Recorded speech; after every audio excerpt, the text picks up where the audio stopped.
77년 만에 벗겨진 탈영 낙인. 남은 장병 명예회복 서둘러야. 1945년 강태무 표무원 월북 사건의 피해자인 고 이강종 이병이 77년 만에 전사자로 인정받았다. 강태무 표무원 사건과 관련해 국가가 내린 첫 공식 판단이고, 늦었지만 잘못된 역사를 바로잡는 첫걸음이라는 점에서 의미 있는 결정이다. 강태무 표무원 사건은 6.25 전쟁 발발 1년여 전인 1949년 5월 5일 강원도 춘천지구에 주둔하던 육군 8연대 1, 2대대장 표무원 강태무가 북한군과 미리 짠 뒤 부대원 700에서 800명을 이끌고 38선을 넘은 사건이다.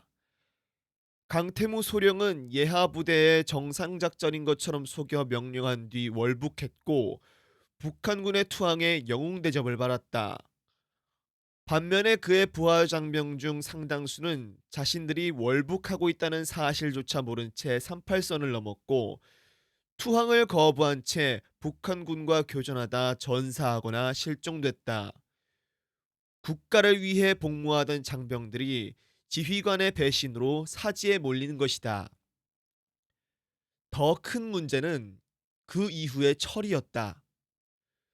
군 당국은 실종 장병 상당수를 탈영 또는 무단 이탈자로 처리해 병적부에서 삭제해버렸다.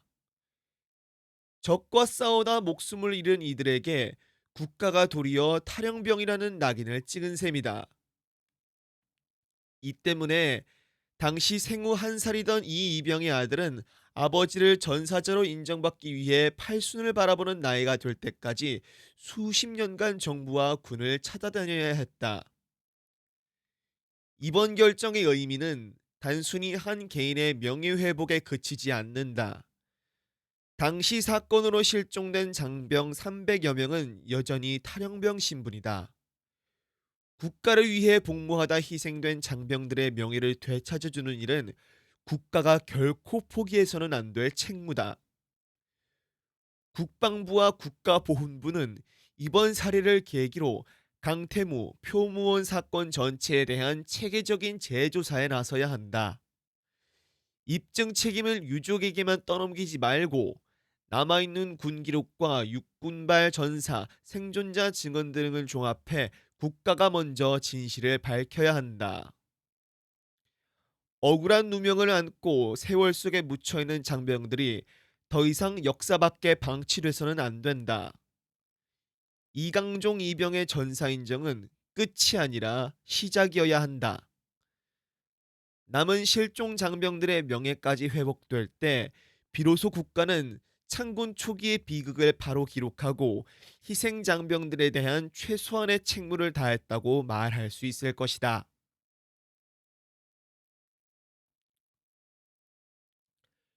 선택적 모병제 추진하는 정부, 국방개혁도 철저히.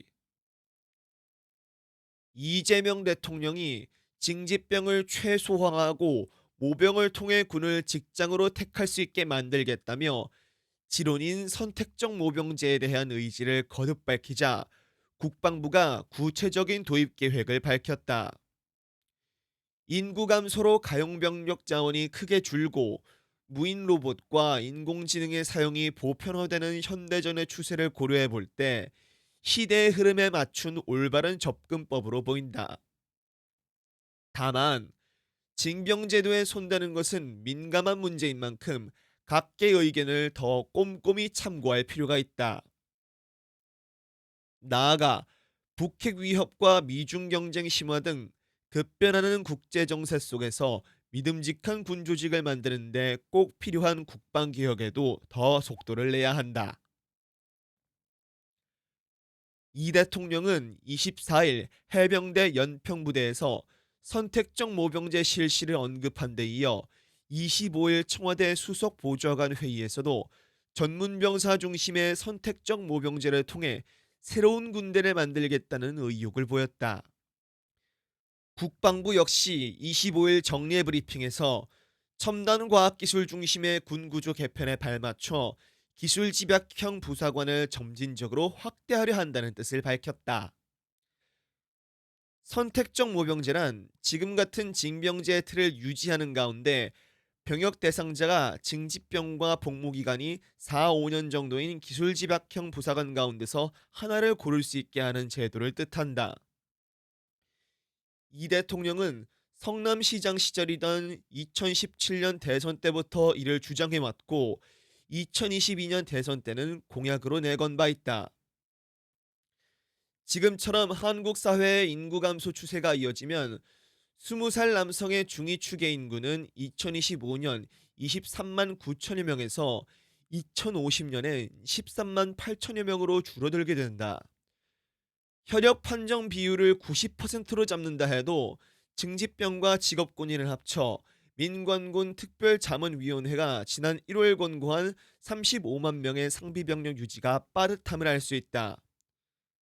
게다가 2022년 초 시작된 우크라이나 전쟁을 통해 확인되듯 현대전은 무인 로봇과 인공지능이 광범위하게 활용되는 새로운 모습으로 변해가고 있다.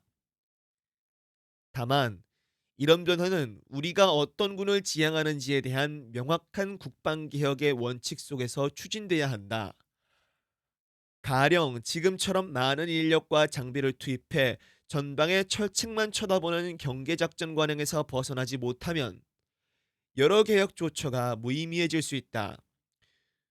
우리 운명을 스스로 결정하는 전시작전 통제권 환수를 빈틈없이 추진하는 동시에 제대로 훈련하면서 실질적 전투 능력을 키우는 군조직으로 거듭나도록 과감한 개혁에 나서야 한다.